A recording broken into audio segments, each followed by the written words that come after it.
The wind off Lake Ontario cut through my coat as I stepped out of the rental car and onto the gravel drive of the old estate in Oakville.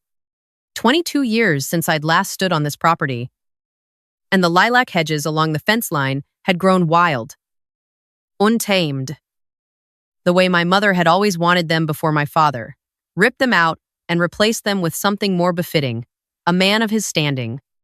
Someone had planted them back. I wondered if she'd done it herself. In the last months, when no one was watching, I adjusted the silver pin on the lapel of my black coat, the maple leaf over crossed rifles.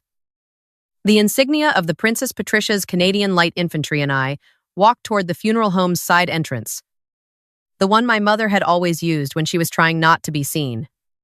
The main doors were for the Whitcombs of Whitcomb Holdings. The side door was for the rest of us. I was 38 years old. I had not spoken to my father in over 2 decades, and I had come home to bury the only person in that house who had ever told me she loved me. My name is Margaret Ann Whitcomb, though nobody in my professional life has called me Margaret in 15 years. They call me Major Calloway now. My husband's name, and the rank I earned bleeding in places I'm not allowed to talk about. Today, I was neither. Today, I was just a daughter, showing up late to the worst appointment of her life. The receptionist looked up when I came in, and I watched her face do the small calculation, the expensive coat, the flat Canadian vowels, the tired eyes, and then I saw the second calculation, the one where she recognized the shape of my jaw, the line of my nose, the specific shade of my mother's red hair tied back at my neck. "You're Eleanor's daughter," she whispered, like it was a secret. "I am," I said. "Oh, honey." Her eyes filled up. "She talked about you. Not to many people, but to me, sometimes." When she came in for her check-ins, I didn't know what check-ins meant. I didn't ask. I didn't want to cry in a lobby. I signed the guest book in careful, deliberate script, Major M. A. Calloway. PPCLI, and I did not sign it as a Whitcomb, because I had not been a Whitcomb since the night of my 16th birthday. When my father drove me across the Peace Bridge in a Lincoln Town car and told me if I ever came back, he would have me arrested for trespassing on private property. I had been a minor. He'd been a man with a crown attorney on retainer. I learned, very early, which of those two facts mattered more in a town like ours. The chapel was already full when I slipped in. I took a seat in the back row, on the end, where I could see without being seen. 200 people. Maybe more. Whitcomb Holdings employees in matching charcoal.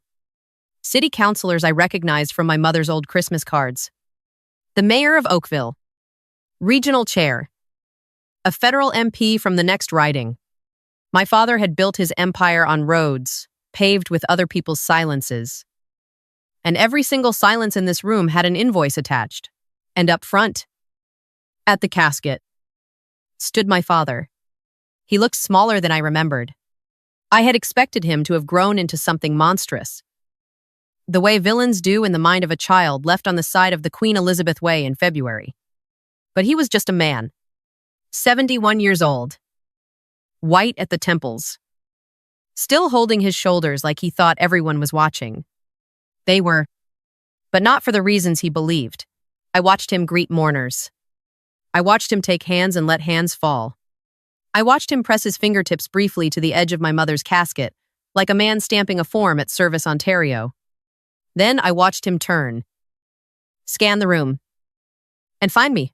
His face did something I will remember until the day they put me in the ground.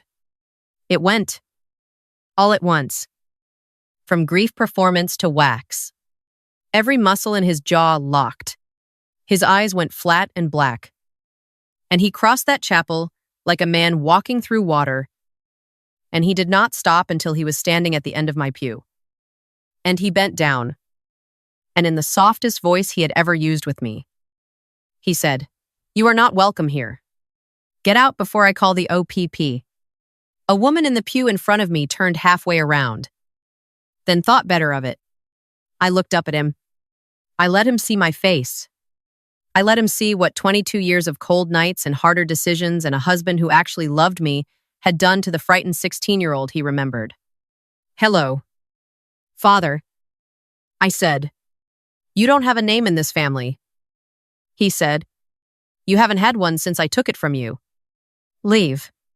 Now." I set my purse carefully on the pew beside me. I stood up. Slowly. So he would have to look up at me. Because I was taller than him now. And I wanted him to feel every inch of that. I came to say goodbye to my mother. I said, "And I will. And then we'll talk. You and I. Because there's a conversation, 22 years overdue, and today is the day we're going to have it. There's nothing to discuss." "Oh, Father." I smiled at him. And I watched the smile land the way a blade lands. "There is so much to discuss." He stared at me for a long moment. Then he turned on his heel and walked back to the front of the chapel. And I sat back down. And my hands were not shaking. And I counted that as a small, private victory. The service began. A minister I did not know spoke about a woman I did not quite recognize the version of my mother my father had curated for public consumption. The charity gala wife. The Whitcomb Holdings spouse. The lady of the manor who had lived a long and blessed life. He did not mention that she had been Eleanor Boisvert before she was Eleanor Whitcomb. He did not mention that she painted watercolors that my father burned in the backyard fire pit one October. He did not mention that she had a daughter. He did not mention me at all. I sat through it. I sat through the hymns. I sat through the eulogy my father gave, in which he spoke for 11 minutes about himself and for approximately 40 seconds about my mother, most of which concerned her reliability as a hostess.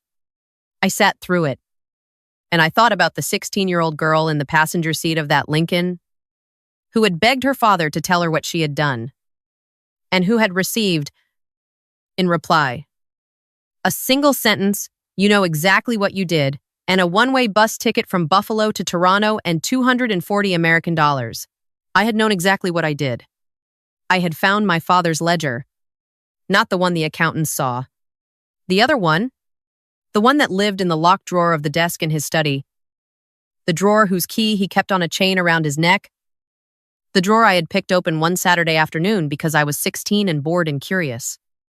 And because my mother had been crying in the sunroom again, and I wanted to know what kind of man made my mother cry. The ledger had names in it.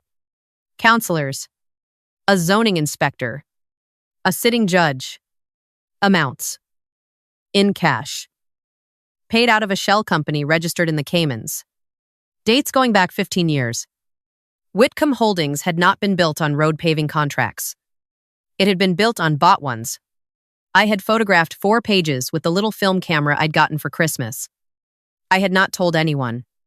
I had simply put the ledger back and locked the drawer and gone downstairs for dinner. He had known. I still don't know how he knew.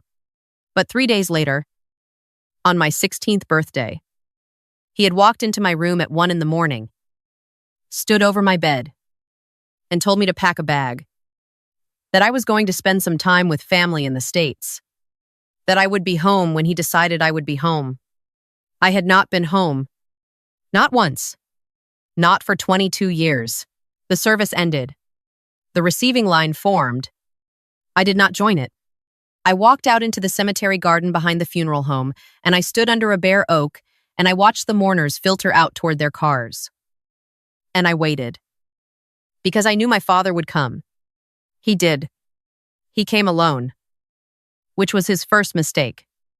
"I want you off this property in 10 minutes. He said, "I've called the service. They're sending a cruiser." "That's fine."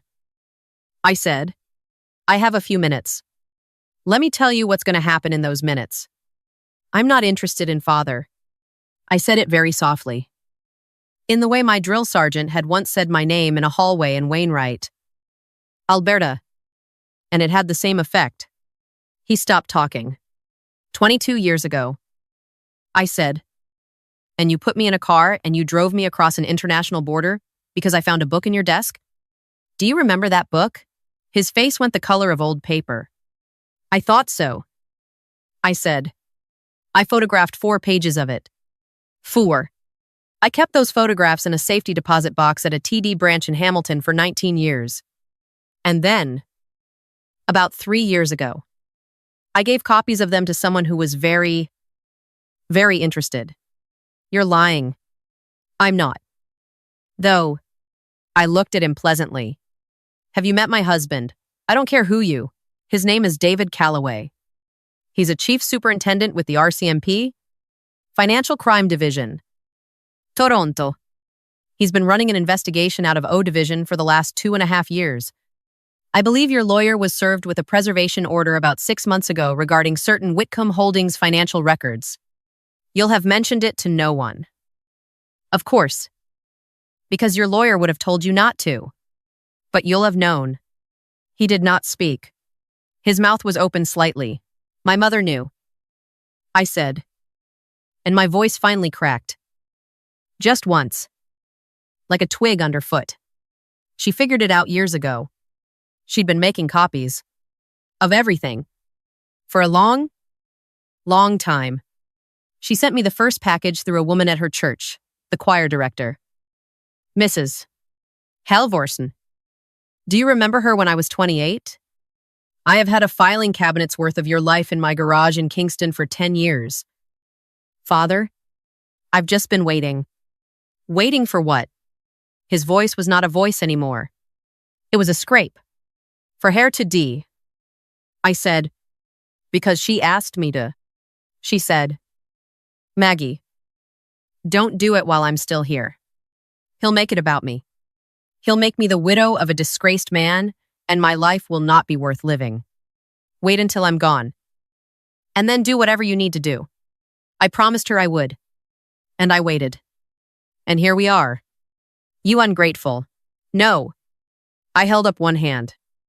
You don't get to do that. You don't get to make this a lecture. You're done lecturing me. You used up your last lecture in 1997. In a Lincoln Town car. On a bridge. I heard tires on gravel behind me. I did not turn around. I had known they were coming. I had timed this for the end of the service, precisely because I had known they were coming. My father looked past my shoulder. And I watched his eyes widen. 4 black SUVs. Not OPP. Not Halton Regional. The plates were federal. The men and women who stepped out of them were in plain clothes with lanyards. And behind them were 2 uniformed RCMP officers. And behind them was my husband. David walked across the cemetery garden with the same unhurried placid, economical stride I had watched him use to walk across our kitchen for 10 years. He stopped beside me. He did not touch me. He knew better than to touch me in this moment. He simply stood at my right elbow. And he looked at my father the way a man looks at a file. Mr. Whitcomb, he said. Douglas Arthur Whitcomb. My father did not answer. Sid. I'm Chief Superintendent Calloway. RCMP Federal Policing. I have a warrant for your arrest on charges including fraud over $5,000. Breach of trust by a public official through bribery. Money laundering under Section 462. 31 of the Criminal Code. And conspiracy. The warrant also covers the seizure of records, electronic devices, and financial instruments at your residence and at the offices of Whitcomb Holdings. You will be transported to the Halton Detachment for processing enablings where. Do you understand the charges as I have read them to you? My father's mouth worked. Nothing came out. Sid. I need a verbal acknowledgement. My father coughed. I want my lawyer. You will have access to counsel upon arrival at the detachment, as is your right under Section 10B of the Charter. Please turn around and place your hands behind your back. My father did not move. One of the uniformed officers stepped forward.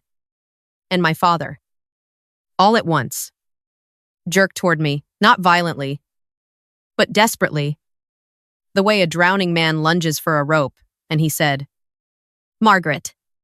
Margaret. For God's sake. Whatever she told you. Whatever. She didn't tell me anything I didn't already know.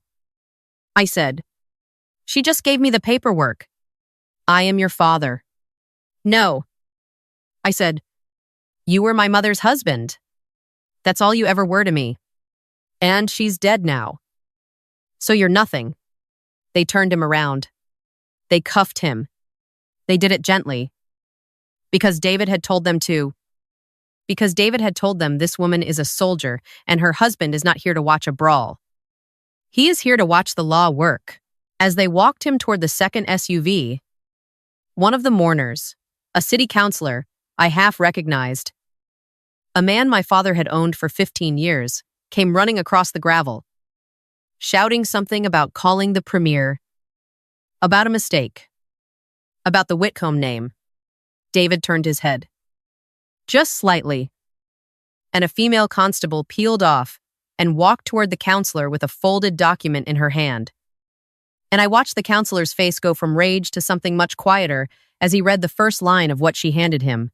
There were going to be a lot of those quiet faces in Oakville over the next 72 hours. David had warned me.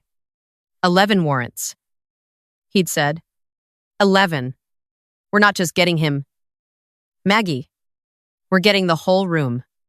I stood in the garden until the SUVs had pulled away. David stood beside me. Neither of us spoke for a long time. You okay? He said finally. I don't know. I said. Ask me in a week. Fair. I looked up at him. Thank you. You did this. He said. I just carried the paper. You carried the paper for 2.5 years. Yeah. Well. He half smiled. You were worth it. We walked back toward the funeral home. Most of the mourners had dispersed. Confused. Angry.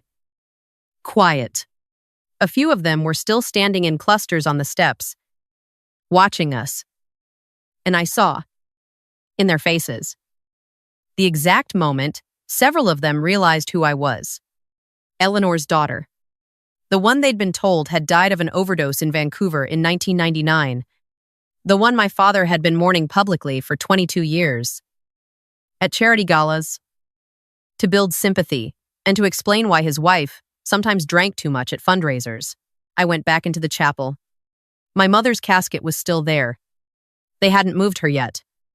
I sat down in the front pew, the one I had been forbidden from, and I put my hand on the polished wood of the casket.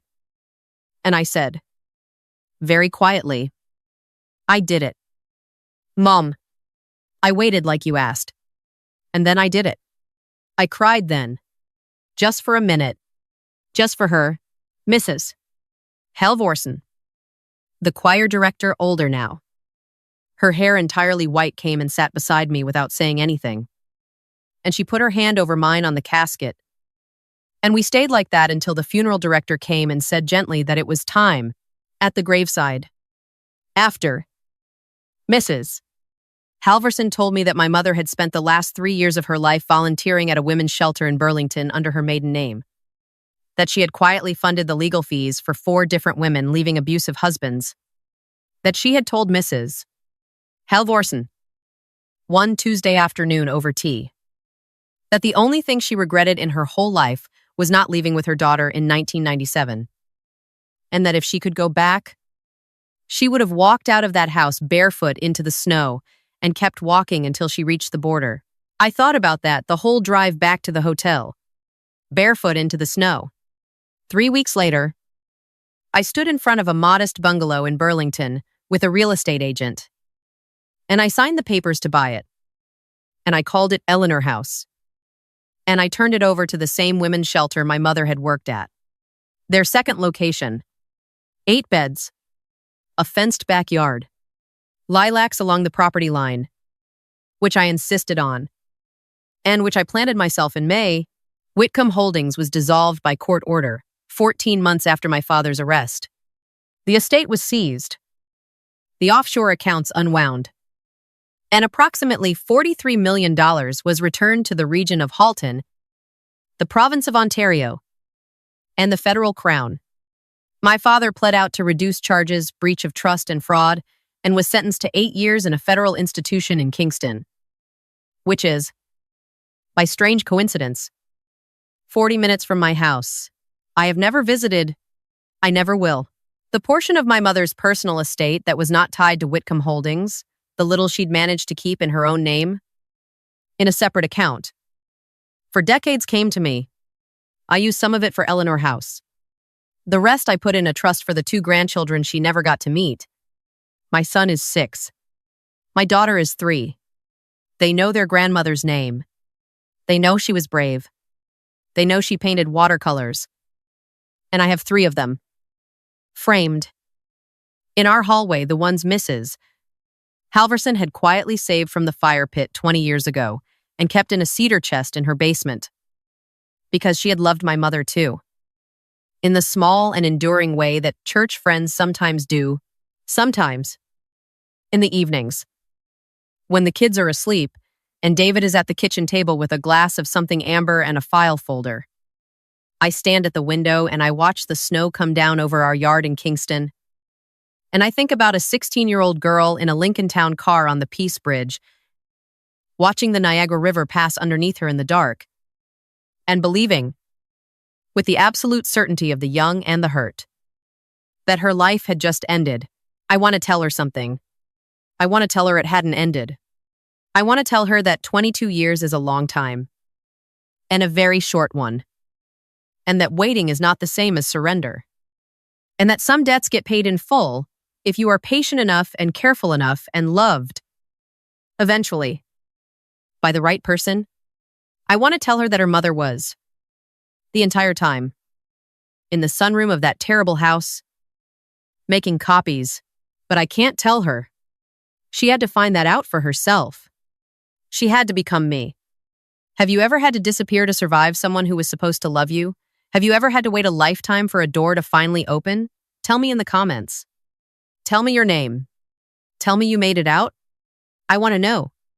I'll be reading.